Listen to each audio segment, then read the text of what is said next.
សូមអនុមោទនាពិធីបុណ្យកឋិននិទានសាមគ្គីវត្តខេមរៈបុណ្យរាមហៅវត្តថ្មីស្ថិតនៅភូមិរបរអង្គែងសង្កាត់ព្រែកឯងខណ្ឌច្បារអំពើរាជធានីភ្នំពេញខ្ញុំប្រកាសរណាយើងខ្ញុំជាអាចារ្យគណៈកម្មការរួមទាំងពុទ្ធបរិស័ទចិត្តឆ្ងាយបានមូលមតិគ្នាជាឯកច្ឆន្ទប្រពៃពិធីបុណ្យកឋិននិទានសាមគ្គីដើម្បីដង្ហែប្រគេនព្រះសង្ឃដែលគង់ចាំព្រះវស្សាអស់មួយត្រីមាក្នុងពុទ្ធសីមាវត្តខេមរៈបុណ្យរាមហៅវត្តថ្មីភូមិរបរអង្គែងសង្កាត់ព្រែកឯងខណ្ឌច្បារអំពើរាជធានីភ្នំពេញដើម្បីកសាងសមិទ្ធផលផ្សេងអាស្រ័យហេតុដូចបានប្រគេនទូថ្វាយនិងជម្រាបជូនខាងលើនេះសូមនិមន្តយាងនិងអញ្ជើញសម្ដេចឯកឧត្តមលោកអគ្គលោកជំទាវលោកស្រីនិងពុទ្ធបរិស័ទចិត្តឆ្ងាយសូមព្រះមេត្តានិមន្តនិងគោរពអញ្ជើញជាភ្ញៀវកិត្តិយសក្នុងកម្មវិធីបុណ្យនេះឲ្យបានច្រើនកុសកដើម្បីអនុមោទនាទទួលផលឡាអានិសង្ឃទៅតាមកម្លាំងសទ្ធាជ្រះថ្លារៀងខ្លួនកំបីអខានឡើយកម្មវិធីបុណ្យសូត្រនិមន្តថ្ងៃសៅរ៍4កើតខែកដឹកឆ្នាំម្សាញ់សប្តិស័កពុទ្ធសករាជ2569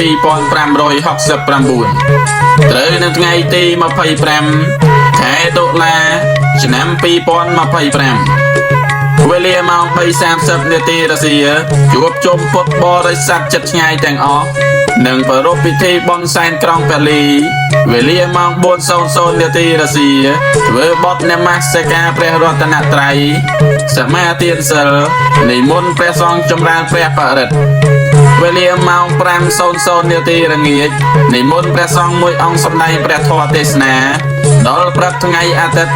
5កើតខែកដឹកឆ្នាំម្សាញ់សប្តិស័កពុទ្ធសករាជ2569ត្រូវនឹងថ្ងៃទី26ខែតុលាឆ្នាំ2025ម៉ោង 6:30 នាទីព្រឹកប្រគេនជាគូចំពោះព្រះសង្ឃម៉ោង 10:30 នាទីព្រឹកវេផតហាប្រគេនព្រះសង្ឃម៉ោង 2:00 នាទីរសៀលជួបជុំពុទ្ធបរិស័ទចិត្តឆ្ងាយនៅពុទ្ធសីមាវត្តខេមរៈបុណ្យរាមហៅវត្តថ្មីម៉ោង 2:30 នាទីរសៀលដង្ហែអង្គកឋិននិទានប្រតិស្មាជុំវិញព្រះវិហារនិងវេប្រគេនព្រះសង្ឃពហុទេវាជាកិច្ចបង្ហើយបុណ្យទំនាក់ទំនងលេខទូរស័ព្ទព្រះមន្ត្រីសង្ឃ017 55 88 34